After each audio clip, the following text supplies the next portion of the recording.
Hey friend, please subscribe. 1 second for you. Big deal for me. It wasn't the late nights, the missed calls, or the suspicious glances. No, it wasn't any of the obvious signs. It wasn't until a random, seemingly insignificant moment at a restaurant that everything I thought I knew about my marriage shattered in a way I could never have imagined. I never imagined my world would come undone over something as simple as a purse. But there I was, sitting in a dimly lit corner of a restaurant, watching my wife, Eloise, sitting with her friends, and everything started to unravel in a way I can't even explain. I wasn't planning to follow her. I wasn't the type. I wasn't paranoid or the jealous husband, and honestly, that's probably the biggest mistake I made, trusting too much, assuming too little. Eloise and I had always gotten along. She was charming, funny, always surrounded by people, and I was the quiet, steady type, content in the background. We'd been married for 6 years, and up until that night, I thought I had a good handle on our relationship. She was out for dinner with her friends that evening, a regular thing she did. The kind of event where I was often left to my own devices, catching up on work, or zoning out with a good book. This time, however, I had to work late, so I decided to stop by the restaurant myself to grab something to eat. It wasn't unusual for me to show up at the same place they were. It was a cozy, low-key spot where everyone knew everyone. As I walked in, I noticed the group of women at the back booth, laughing and enjoying their meal. But there was something strange in the air, something that made my stomach tighten as I approached the table. I don't know why, but I couldn't shake the feeling that something wasn't right. Eloise was sitting at the far side of the table, talking animatedly to Sophie and Lydia, her 2 closest friends. There was a kind of tension in her voice that I hadn't heard in a while. A subtle edge, but I brushed it off. After all, it's not uncommon to feel off after a long day. I sat down at the bar instead of joining them at the table, just a few feet away, so I could stay inconspicuous. The restaurant was bustling, the clinking of glasses, the murmur of conversations filling the space. And then I saw it. It happened when Eloise reached into her purse, her signature clutch. She hadn't meant for anyone to notice, but as she pulled it out, her hand brushed against something that made a soft thud against the table. She looked up quickly, almost as if she'd forgotten where she was, and for a brief moment, her eyes locked with mine. She smiled awkwardly, then shifted her focus back to her friends, all while fumbling with the clutch. I could see the faintest flush of color rise to her cheeks. I didn't think anything of it, at first, but something about the way she was acting unsettled me. It was as if she was trying to hide something. I couldn't put my finger on it. That's when I noticed it, the documents that had slipped out of her bag, half hanging out. They were unmistakable, my name printed clearly across the top of one of them. I tried to look away, but my eyes were glued to it. The paper was important, too important to be casually tossed about. I couldn't see the exact details from where I was sitting, but the document looked like a contract of some kind. My mind raced. Why would Eloise have a contract with my name on it? Something about it felt wrong. I knew my wife. She wasn't one to handle legal documents, especially not in such a careless manner. Then it happened. As Eloise moved to zip up her clutch, the slip of paper, the one with my name on it, was knocked slightly to the side, revealing something I could never have expected. Underneath the papers, there it was, my wedding ring. I froze. It wasn't just any ring. It was my wedding ring, the one I had given her 5 years ago. I could see the gleam of the gold, the intricate engraving on the inside, the same one I had placed on her finger during our vows. What was it doing there? In that moment, everything went silent. I couldn't hear the noise of the restaurant anymore. It felt like I was underwater, watching the scene unfold in front of me, powerless. Eloise didn't notice that I had seen it, but the moment seemed to stretch on forever. I watched her fingers brush over the ring, pushing it back into the purse as if it was just another insignificant object. But it wasn't. My heart raced, my breath caught in my throat. I wanted to say something, to march over there and demand answers, but I couldn't move. I just sat there staring. Eloise quickly snapped her clutch shut, almost too quickly, and smiled at her friends, her face a little too bright. But I knew something was wrong. That ring was mine. It shouldn't have been in her possession at all. I didn't know who it was meant for, but I could feel the answer slowly creeping up on me, and I wasn't ready for it. I wasn't prepared for what came next, for the unraveling of my entire world. It wasn't the ring that hurt. No, It was the realization that the trust one had in my wife had been shattered in that single moment. That clutch, that ring, those documents, it all pointed to something much bigger, something I couldn't ignore anymore. I didn't want to know the truth, but I had to. I needed to understand why my wife, the woman I thought I knew, was holding on to something that didn't belong to her. I couldn't focus on anything else after that moment. My mind was consumed by the sight of that ring. My ring, inside her clutch. I had to be mistaken. There was no way this was real. But deep down, I knew it wasn't a mistake. The ring was unmistakable, just as much a part of me as it was a part of our life together. I sat there, frozen at the bar, barely able to move. My heart was pounding in my chest, my thoughts racing. I watched Eloise laugh with her friends, the sound of her voice ringing in my ears, but it was all a blur. She didn't notice me staring, thank God. I was stuck, paralyzed by what I had just witnessed. I wanted to confront her, to march over and demand answers. But I didn't. Part of me wasn't ready for the truth, and another part of me just didn't know how to begin.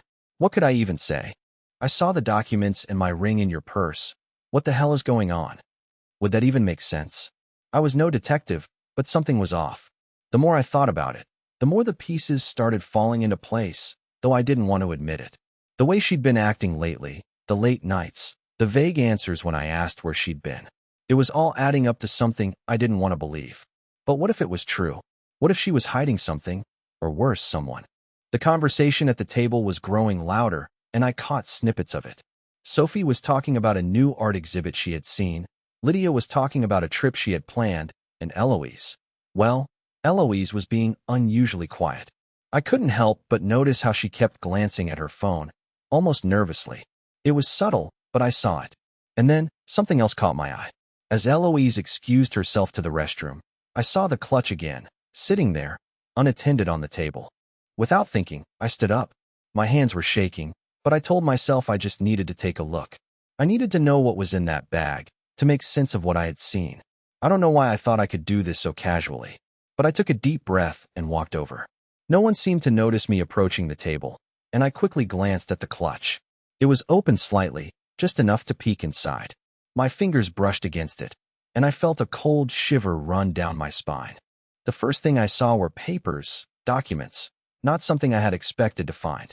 But there they were, stacked neatly. The top one had my name on it, Leo Harper. The words were written in a formal, legal font, and my gut tightened. I knew these papers weren't for me, not from Eloise, not for anything to do with us. But who else would have my name on them? I was about to grab the documents, but then I froze. The sound of footsteps echoed from the hallway, and I realized Eloise was coming back. Panicked, I stepped away from the table and pretended to check my phone. My heart was racing in my chest, and my palms were clammy. Eloise returned, oblivious to what had just happened, sitting back down and laughing with her friends as though nothing was wrong. But I knew something was wrong. That feeling gnawed at me, impossible to ignore now. I couldn't just drop it. I had to know what was going on. But what was I supposed to do? Confront her now? I was already too far in, and the more I thought about it, the more I realized I didn't want to confront her without the full picture. I wasn't going to ask about the documents yet, not until I understood what they meant. The problem was, I couldn't stop thinking about the ring. The way it had been carelessly stuffed back into her bag, as if it was just another piece of jewelry. It wasn't just a ring, it was our ring, a symbol of everything we'd built together. I stayed for another hour, pretending to enjoy my meal, but the whole time, my mind was miles away, piecing together the small details I had collected. What could she be hiding? And why the secrecy? The night dragged on, and eventually, the group finished their meal and began to leave. I watched Eloise stand up, adjust her jacket, and head for the door, her friends trailing behind her. I had to know more. I followed them out of the restaurant, but I kept my distance, staying behind the crowd. They were walking toward the parking lot when Eloise turned to say something to Sophie. And in that moment, I saw something that made my stomach drop. From the corner of my eye, I saw Eloise slip her hand into her pocket and pull out my ring. She wasn't wearing it. She was holding it in her hand like it was a secret, a thing she hadn't meant to show anyone. And that was when I realized just how deep this rabbit hole went. She wasn't just hiding the ring. She was hiding me.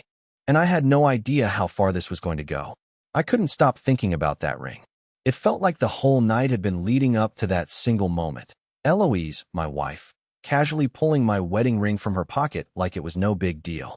It wasn't just a piece of jewelry. It was ours, a symbol of everything we had. But now, it was like it had no meaning to her at all. I tried to shake off the thoughts as I followed her from a distance. My feet felt heavy, my mind racing with the possible explanations. Maybe I was overreacting. Maybe she had taken it off earlier in the evening and forgotten to put it back on. But no, something told me that wasn't the case. The way she held it, so carefully, like it was something delicate, was off. I kept my distance, just enough to stay hidden behind a streetlight as she got into the car. She wasn't alone. I watched as the passenger door opened and a man slid in next to her. My stomach dropped. I couldn't see his face from where I was standing, but his body language was unmistakable. They were comfortable with each other, laughing softly. It wasn't a casual friendship. It was something more. I felt paralyzed. I wanted to walk over, confront them both right then and there, but something kept me in place. I couldn't make sense of what I was seeing. Why hadn't she told me about him? Why was my ring in her possession if she was with someone else? The car pulled away from the curb, and I stood there for a moment, frozen. It was like the ground had been ripped out from under me. All the doubts I had been suppressing, all the little things I had ignored, came flooding back in an instant. The late nights, the distance between us, the little slips in her stories, all of it suddenly made sense. I got into my own car, not knowing what I was doing or where I was going. I just needed to follow them. I needed answers. I drove behind them for what felt like hours, though it was probably only 20 minutes. They drove out of the city and into a quieter area. A few miles later, they pulled into a secluded parking lot, hidden behind a row of trees. I parked a few spaces away, trying to stay out of sight. I watched them get out of the car. He was tall, well-dressed, and had an air of confidence about him that I hated instantly. They didn't speak much. Eloise simply smiled at him, and they walked toward a building that looked like an old warehouse. My heart raced as I watched them enter.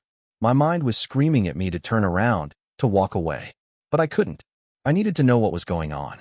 I waited there in the dark for what felt like hours, staring at the building as if it might somehow give up its secrets. I couldn't tell if they were inside together or if they had left.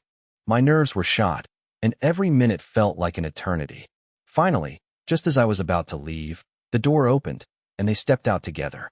This time, I was close enough to see his face. My breath caught in my throat. I didn't know him, but I recognized the look in his eyes. It was the kind of look that said he and Eloise shared something deep, something that I wasn't a part of. They said nothing, just walked to the car, got in, and drove off. I sat there for a long time, my mind numb from the shock. The pieces were all falling into place, but none of it made sense. Why had she been so secretive? Why was she seeing this man behind my back? I didn't want to believe it, but the evidence was right in front of me. Eloise had been hiding something from me, and now, I had to figure out just how far this betrayal went, and what I was going to do about it. I didn't know how much longer I could keep this up. The adrenaline, the confusion, the knots in my stomach, it was all starting to take its toll. I felt like I was slowly losing control, but there was no turning back. I had seen too much. The night Eloise left with that man lingered in my mind like a haunting refrain. It wasn't just the sight of her slipping my wedding ring into her pocket, or the way she had acted around me. It was the silence after. I couldn't sleep, couldn't think straight. All I could do was replay every moment over and over in my head, searching for answers that I didn't want to find. The next day, I couldn't bring myself to face her. Eloise was at home, getting ready for a work event. She seemed normal, as if nothing had happened. But I was on edge. Every word she spoke felt like a lie. She kissed me goodbye like she always did, but this time, the kiss felt foreign, like we were strangers in a relationship I didn't understand anymore. I spent the day in a haze, pretending to go about my routine. But the truth was, I was already making plans. I had to know what was going on. So, I did something I never thought I would, something that felt like crossing a line. But at the time, it seemed like the only way to get the truth. I went through her things. I know, it sounds like something out of a cheap thriller, but I had no choice. The woman I loved was hiding something from me, and I couldn't just sit there and wonder. I couldn't be blind anymore. My heart was telling me one thing, and my gut was telling me another. So, I went through her bag first. I didn't expect to find much. Maybe some receipts, a lipstick or two, some random papers, nothing that would tell me the truth. But I was wrong. As I sifted through the contents, I found something that stopped me dead in my tracks. Tucked in the corner of her wallet, almost buried under some business cards, was a small, crumpled note. I held it in my hands for a long time, just staring at it. There was no mistaking the handwriting. It was Eloise's. But the words? They were like a slap in the face. Meet me tonight, same place. 8 p.m. I didn't know what to think. Was this the man I had seen her with? Was this a plan? A promise? The note sent a cold chill down my spine. How long had this been going on? What else was I missing? I quickly put everything back where it belonged and left the room, my mind racing. I didn't want to confront her yet, not with so little information. But I had to be sure. I had to see it for myself. That evening, I did the unthinkable. I followed her again. I watched as Eloise got dressed, looking flawless as she always did, then leave the house with a kiss on my cheek, telling me she was going to an event with her colleagues. I couldn't shake the feeling that this was a lie, another carefully constructed story. She wasn't going to any event. She was going to meet him again. I waited in the car, parked a few blocks down, trying to steady my breath. It felt like a movie, a scene I wasn't supposed to be a part of, but I couldn't stop myself. I had to know where this was leading. She drove to the same spot, the same quiet, secluded parking lot, the same building. My heart sank when I saw the car pull in again. This time, I didn't wait as long. I got out of the car and followed her, staying far enough behind so she wouldn't notice. I watched as Eloise entered the building, her heels clicking against the pavement, confident and unbothered. But what I saw next was enough to make my blood run cold. The man was waiting for her outside the door, just as I had feared. He was holding something in his hand, a small, unmarked envelope. As soon as he saw her, he smiled. A real, genuine smile, the kind you give to someone you care about. And without saying a word, he handed her the envelope. She took it eagerly, almost too eagerly, like it was something she had been waiting for. I didn't know what was inside that envelope, but the exchange, the way they looked at each other, it made my stomach turn. I had to leave before they saw me. My legs felt like they were made of stone as I turned to walk away, but I couldn't stop thinking about what I had just witnessed. The whole thing, the ring, the notes, the secret meetings, it was all starting to fit together. Eloise was lying to me. And worse, she was hiding something I wasn't prepared for. But the question that kept repeating in my mind was, what was inside that envelope? The envelope was haunting me. What was inside it? What did Eloise need to hide so badly that she was meeting this man in secret? I couldn't stop thinking about the way they exchanged it. So casual, yet so intimate. Like they had done this before. I couldn't just let it go. I had to know. I had to find out what was going on, even if it meant crossing a line I never thought I would. The next day, I couldn't focus on anything. My mind kept circling back to that moment. I went through the motions of my day, acting like everything was fine, but all I could think about was Eloise, that man, and the mysterious envelope. When she got home that evening, everything seemed normal. She kissed me, asked how my day was, and settled in for dinner. But there was a strange tension between us. I kept waiting for her to say something, for her to slip up, but she didn't. The silence was suffocating. Finally, I couldn't take it anymore. I had to know what was in that envelope. So, when Eloise went to take a shower, I slipped into her bag, my heart pounding in my chest. I knew it was wrong, but I didn't care. I needed to understand. I found the envelope quickly, buried in the back of her purse. My fingers trembled as I pulled it out, my breath shallow. It was plain, no markings, nothing that would indicate its contents. I ripped it open, almost afraid of what I'd find inside. There was a single piece of paper. The writing was neat, precise. I could barely breathe as I read the words. Leo is getting too suspicious. We need to move faster. Meet me at the same place, tomorrow. Don't forget the ring. I felt the blood drain from my face. The ring. My ring. It was right there, in black and white. She was telling someone to meet her tomorrow, to bring my ring, like it was just another item in a plan. It was like a punch to the gut.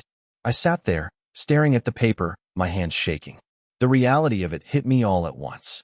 Eloise had been planning something I wasn't a part of, and that something had to do with my own wedding ring. It all felt like a bad dream. I wanted to confront her, to throw the paper in her face and demand answers. But the truth was, I wasn't ready. I needed more proof, more understanding of what this whole thing was. I carefully folded the note back up and slid it into the envelope, placing it exactly as I had found it. I couldn't let her know I had discovered it. Not yet. But I couldn't walk away from this, not now. I needed to find out everything. Who was she meeting? What was this about? And why had she kept it all from me? The days after I found the envelope felt like I was living in some kind of twisted reality. I had the feeling that Eloise was already a step ahead of me, as if she knew something was wrong but didn't care enough to fix it. Her behavior was so off. She wasn't even trying to hide her distance anymore. She was going through the motions, smiling, laughing, asking me about my day, but everything felt like a performance. I spent the next few days trying to figure out how to confront her. I couldn't keep living like this, constantly wondering what she was up to. I had the evidence now, the envelope, the ring, the secret meetings. But I couldn't piece it all together. Then, the message came. I was sitting at the kitchen table, mindlessly scrolling through my phone, when my phone buzzed. It was a text from Eloise. "I have to go out tonight, meeting with Sophie. Don't wait up." I felt a knot tighten in my stomach. Another night out. Another vague excuse. My heart began to race. This time, I was done waiting. I wasn't going to just sit by and let her walk out the door without knowing what was going on. I waited until she was in the bathroom. Then I grabbed my keys and followed her. This time, I wasn't going to be some passive observer. I was done with the guessing games. I parked a few blocks away from the house, careful to stay out of sight. The last thing I wanted was for Eloise to know I was tailing her. I watched her leave the house, as calm as ever, locking the door behind her. She drove, but not toward the usual places. Instead, she turned off the main road and headed deeper into the city. My curiosity and anxiety were reaching a boiling point. I needed answers, and I needed them now. She stopped at a small, rundown hotel that I had never seen before. My breath caught in my throat. Why here? It felt like a bad dream. I parked a distance away, my heart thudding in my chest. This wasn't just a random place. This was a destination. She was meeting someone here. And I knew who it was. I waited. I didn't want to get too close, but I couldn't stop myself from watching. Eloise stepped out of her car, smooth and purposeful. She didn't glance around, didn't hesitate. She just walked right into the hotel, her heels clicking against the pavement, the kind of walk that told me she was familiar with this place. I could feel the heat rising in my chest. I didn't want to believe what I was seeing, but I couldn't ignore it anymore. She wasn't just keeping secrets. She was living them. I waited in the car for what felt like hours, trying to control my breathing, trying to think straight. Was this it? Was this the moment everything unraveled? Then, the door to the hotel opened again, and I saw him. The same man from the parking lot, the one with her last week, the one who had been holding the envelope. He was walking toward the hotel exit, his face obscured by the shadows. But as he stepped into the light, I saw something that made my stomach churn. He was holding something. A small box. A jewelry box. I didn't have to guess what it was. The pieces were coming together now. Eloise, the ring, the hotel. Everything was lining up in a way that made my mind reel. I couldn't just keep watching. I had to know. I got out of the car, careful to stay low, and followed him at a distance. He turned down a side street, and I lost sight of him for a few minutes. But then I saw it. He stopped in front of a building I recognized, an office building I knew Eloise had worked with in the past. My heart dropped. I had to act fast. I wasn't going to wait another minute. I needed answers, and this was my chance. I stepped forward, keeping to the shadows, trying to stay unnoticed. The man opened the door to the building, and I slipped inside behind him, my heart pounding. I didn't know what I was walking into, but I knew I couldn't back out now. This was it. The moment I'd been dreading, and yet, it felt like I was walking toward the truth I had been too scared to face. I was inside. My heart was pounding, the adrenaline coursing through my veins. I didn't know what I was doing. I didn't know if I should be terrified or relieved, but I couldn't stop. There was no going back now. The building was quiet, eerily silent. The man had disappeared around a corner, and I was left standing there, feeling like an intruder in my own life. I couldn't help but wonder what Eloise was doing in here, what kind of world she had been hiding from me. The thought gnawed at me. Was this all just an affair, or was it something darker? I moved cautiously, my steps muffled by the thick carpet.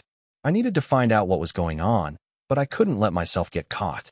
The hallway stretched out before me, and I pressed myself against the wall, straining my ears to catch any sound. The building felt like a maze, but I kept moving forward, my mind reeling with what I had already seen. Then I heard it. A soft laugh, too familiar. It came from the end of the hall, around a corner. My breath caught in my throat. Eloise. She was here. But with him. The man. I crept closer, careful to stay out of sight. The last thing I wanted was to walk into whatever twisted scene they had set up. I had no idea what was waiting for me, but my feet moved of their own accord. As I reached the corner, I paused, listening. I could hear voices now. Eloise and the man, talking in low tones, too quiet for me to make out the words. I had to get closer. I had to know. I took a deep breath, steadying myself, and peered around the corner. What I saw almost made me step back in shock. There, in a small office, was Eloise. She was sitting across from the man, her body language so familiar, so intimate, that I felt a knot tighten in my chest. But it wasn't just the closeness between them. It was what was on the table between them. The jewelry box. The same one the man had been carrying. I watched as he opened it slowly, revealing a diamond ring inside. Not just any ring, but a new ring. A beautiful, sparkling engagement ring. My mind couldn't process it at first. What was this? Had she been seeing him all along? Was I just some fool in the background of her life? Before I could react, Eloise's voice cut through the silence. I think it's time, she said softly, her eyes locked on the ring. Her fingers reached out and gently touched it, as though she had been waiting for this moment. I've been ready for a long time. The man smiled, that same smile I had seen before, the one that sent chills down my spine. I knew you would be, he said. His voice was low, confident, almost predatory. This is just the beginning, Eloise. I wanted to shout, to run into that room and demand answers, but something stopped me. Something deeper than the rage bubbling inside me. I was stuck. I had to hear it all, everything, before I confronted her. I couldn't afford to be wrong. Eloise stood up and walked over to the man. They embraced, and I felt like I had been stabbed in the chest. It was the kind of hug that meant more than friendship. It was betrayal, pure and simple. The man leaned in, whispering something in her ear, and I could see the way she smiled, the way her body softened against his. It wasn't just an affair, it was something far worse. She had been planning this. She had been planning us ending. I couldn't take it any longer. I stepped forward, but in my haste, I kicked over a metal chair. The noise was deafening in the silence of the hall. Eloise spun around, her eyes widening in shock as she saw me standing there. For a split second, I saw a panic flash across her face before it was replaced by a cold mask of indifference. Leo, she said, her voice calm, almost too calm. I didn't expect you here. The man stood up, a smug grin on his face. He didn't look surprised at all. I told you he'd find out eventually, he said. Didn't I? Eloise shot him a glare, but didn't say anything. She looked back at me, her face unreadable. It's not what you think, Leo, she said. We weren't hiding anything from you. I could feel the anger rising, but I forced myself to stay calm. You weren't hiding anything? I repeated, my voice shaking with disbelief. You're sitting here with him, planning our future, and you expect me to believe that. Her face softened, but there was no remorse in her eyes. It's complicated, Leo. It's not easy to explain, but I don't want to hear it, I interrupted. I've seen enough. But I couldn't stop myself from asking the one question that had been eating away at me. Why the ring, Eloise? Why my wedding ring? She hesitated, her eyes flickering to the man beside her. He stepped forward, cutting her off. You were never meant to understand, Leo, he said, his voice laced with a sense of finality. This was never about you. The words stung more than I thought possible, but I wasn't about to let them get away with this. I don't know who you are, but I'm not going anywhere until I get the truth. I stood there, my chest heaving with anger, every muscle in my body tense. Eloise, the woman I had spent years loving, was standing across from me, her gaze shifting between me and the man beside her. She didn't look guilty, not in the way I expected. Instead, she looked resigned, like she'd already accepted whatever was about to happen. And the man, with his smug grin, seemed certain he'd won. But I wasn't going to let them win. Not like this. I took a deep breath, trying to steady myself, and let the silence hang in the air. It was heavy, almost suffocating, but I needed to hear it all. I needed to know why. Why, Eloise? I asked, my voice shaking but strong. Why did you do this? After everything we had, how could you betray me like this? She didn't answer right away. Instead, she just stood there, her face softening in a way that almost made my heart ache. I wanted to feel sympathy for her. I wanted to believe there was some kind of mistake, some way we could fix this. But deep down, I knew that wasn't possible anymore. I thought it would be easier this way, she said finally, her voice barely above a whisper. I never meant to hurt you, Leo. But things changed. I met him, and I couldn't stop it. It just happened. I clenched my fists. The excuses were coming, but they didn't matter. Not anymore. The man beside her stepped forward again, looking at me like I was nothing more than an obstacle. She's mine now, he said, his voice cold. You're the past, Leo. You were never going to keep her. Something inside me snapped. This wasn't just about a betrayal. It was about respect, about reclaiming my dignity. I couldn't stand there and take this anymore. I turned toward the door, my back straight, and said one final thing before walking out. She'll regret this, I muttered under my breath.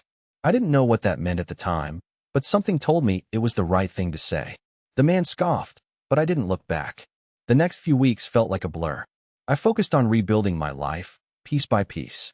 I spent more time with friends, reconnected with old hobbies, and for the first time in months, I started to feel free. The weight of the deception was lifting, and with every passing day, I felt stronger. Then, one morning, I received a call. It was from Eloise's lawyer. Apparently, she had tried to move forward with a divorce, but there was a catch. She'd been lying on her assets, hiding things from me that were legally required to be disclosed. The jewelry, the money, the property, everything she thought I wouldn't find out about. She had been playing me for years, pretending to be someone she wasn't. But here's where things got interesting. As part of the divorce settlement, I found out that Eloise was forced to hand over all of her secret finances and accounts. What's more, the lawyer revealed that she'd been paying off that man, the one she'd been seeing behind my back, for months. Turns out, their relationship wasn't just an affair. He'd been blackmailing her with leverage she had no idea I would uncover. Karma was biting her hard. Eloise lost everything she had tried to hide. The money, the freedom she thought she'd won, gone. She found herself stuck, both legally and financially. And the man? Well, he disappeared once he realized she had no more secrets to offer. The power she thought she had was stripped away in an instant. And me? I was free. Not just from the lies, but from the weight of carrying someone else's mistakes. I took back control of my life, focusing on rebuilding what had been broken piece by piece. As for Eloise, she tried to contact me a few times, asking for forgiveness, for another chance. But I had moved on. She had burned too many bridges, and I was done being her safety net. In the end, I realized something important. Sometimes, life takes away the things we think we can't live without. But it also gives us the chance to rebuild, to grow, and to become stronger than we ever thought possible. And I wasn't just surviving anymore. I was thriving. Eloise would never get that chance. But I, on the other hand, had everything I needed to move forward and create the life I truly deserved. Please like the video and share your thoughts in the comments. I read them all.